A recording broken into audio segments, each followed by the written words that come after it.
One of the most accessible means of quantifying how hard our body is working is to use heart rate. It's also one of the most affordable ways of quantifying just how hard we are training. How do we use it? Before you get going, you're going to need to pair your heart rate strap with whichever computer you've chosen to use to gather the information. How you do this will depend on the device you're using, but is likely to be done via the menu button on your device.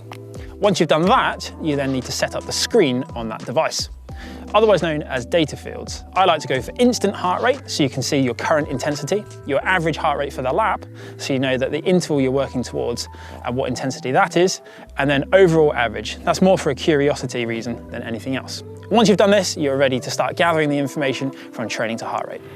To help you get the most out of training to heart rate, you're going to need to calculate your heart rate training zones. These are based around a percentage of your sustainable heart rate, otherwise known as your lactate threshold heart rate. And to do this, you're going to need to complete the following protocol.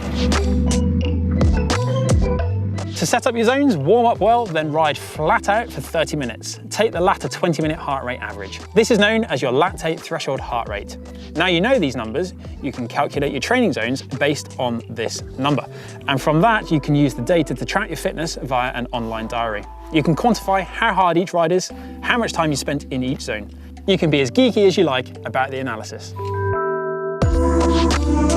So now we've calculated our lactate threshold heart rate, we can start talking about the zones we're going to use. First up is zone 1, the active recovery zone, which comes in at under 81% of your lactate threshold heart rate. For me, that was 176, which means zone 1 is under 142 beats per minute. This zone is the cycling equivalent of going for a nice gentle walk. The idea is to accelerate your recovery, which will bring you back to your next session or race stronger than you were before. These rides traditionally are around 60 to 90 minutes in length, and they're rumoured to be one of Dan Lloyd's favourites. Next up we have Zone 2, which is otherwise known as endurance. This is to be completed at 81 to 89% of your lactate threshold heart rate, which for me was 143 to 156 beats per minute. Training in the endurance zone with heart rate has to be one of the most effective zones to use when training with heart rate, because no matter what level of fatigue you have in your body, you are still likely to be able to get your heart rate into this zone. It's also argued over recent years that actually training to heart rate for endurance cycling is a more effective means than training to power. Next up then is Zone 3, which is otherwise known as tempo. This is 90 to 93% of your lactate threshold heart rate, which for me is 157 to 164 beats per minute. This is the zone you're likely to end up riding in if you're in a rush to get somewhere. And trust me, I know, I'm often late for work. You could call this the pressing on zone. And if you race, it's likely that your average heart rate is going to fall somewhere within this zone after that race. You need to be careful with your training though. If you end up slogging away in this zone too much, you're not going to make the adaptations that you want to. And if that's the case, you need to check out the next zone. Right then, Zone 4 is up next, otherwise known as threshold. This is at 94 to 99% of your lactate threshold heart rate, which for me is 167 to 174 beats per minute. Training in this zone, you'll be increasing your muscular endurance and building your aerobic engine's capacity. If you want to make good all-round fitness gains, working in blocks of 12 to 40 minutes at this intensity will do more for you than training in any other zone.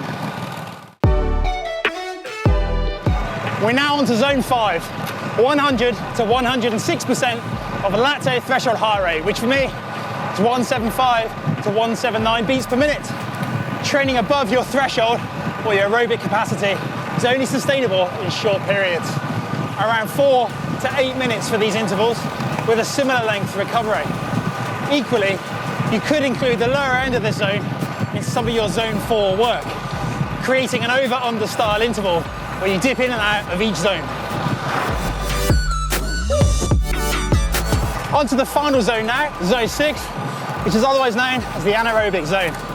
Theoretically, intervals in this zone are 106+% of your lactate threshold heart rate, but to be really honest, it's not always worth prescribing a heart rate for these, as the intervals are generally speaking so short, you won't hit your target heart rate until after you've finished.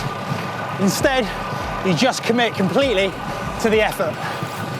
Training to heart rate actually requires a little more understanding and interpretation than using power or perceived exertion. You need to understand how your body will respond as a session progresses, and you also need to understand how an interval should feel at the start compared to at the end. Generally speaking, when using heart rate, you would expect your beats per minute to rise to the target zone after around half of the way through the interval. This is because of the delayed response from heart rate. That does depend though on what you're targeting. For an endurance session, you could quite easily keep it there for the entire ride. One of the major reasons that training to heart rate is so popular is that when compared to any other means of quantifying your training, it's relatively cheap to use. The cost of a heart rate strap, once you have a head unit on your bike, is likely to be around the 1/10 of the cost of a good power meter. These days, it's also possible to pair a heart rate strap to your mobile phone, which then negates the cost of a head unit in the first place. This makes it one of the most accessible ways of measuring your training. Heart rate is also relatively easy to understand and to use when compared to other means of training. You don't have to calibrate a power meter for a start. We also all understand that as we work harder, our heart has to beat faster to flow more blood around the body. We can see this easily on our screens as our heart rate increases.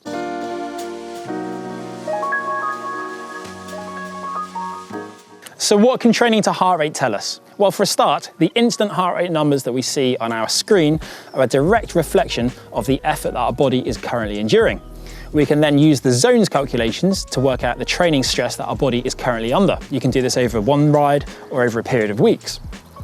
We can use heart rate to gauge our recovery. Are we fully recovered and ready to go? Or is there some lingering fatigue there somewhere?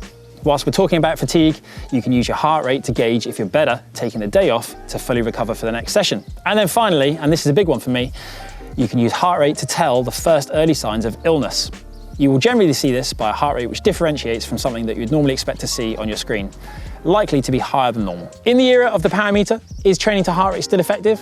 Well, it is absolutely still a valid means of monitoring and measuring the intensity and workloads that we're putting our bodies through. It gives us a great insight into how the body responds to the workload and the stress that we're putting it under. Think of it almost like a diagnostics tool that you might run on your car.